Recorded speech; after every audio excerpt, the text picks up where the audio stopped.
Mahatma Phule police station कल्याण यांच्या हद्दीमध्ये November महिन्यात 2025ला एक चेन स्नॅचिंगचा गुन्हा दाखल झाला होता।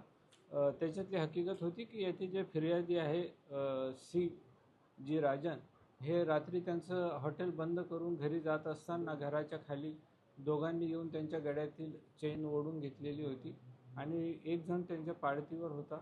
अशी तिघं मिळून त्यांनी ती गुन्ह्याला चालना दिली होती। आम्ही महात्मा फुले पोलीस स्टेशनचे वरिष्ठ पोलीस निरीक्षक श्री परदेशी साहेब आणि त्यांचे गुन्हे प्रकटीकरण पथकाचे अधिकारी PSI मडके आणि त्यांच्या टीमनी या गुन्ह्याचा छडा लावलेला आहे आणि यांनी मुंबऱ्यापर्यंत सर्व CCTVची पाहणी केली आणि त्याच्यातून तांत्रिक तपासामधून हे आरोपी त्यांनी मुंबईचे असल्याचे निष्पन्न केले आणि त्या आरोपींना या गुन्ह्यामध्ये अटक करण्यात आली, मान्य न्यायालयात हजर केले आणि जवळपास त्यांच्याकडनं 6,76,000 वजनाचा मुद्देमालसुद्धा हस्तगत करण्यात आलेला आहे। ह्या गुन्ह्याची व्याप्ती थोडी मोठी होती।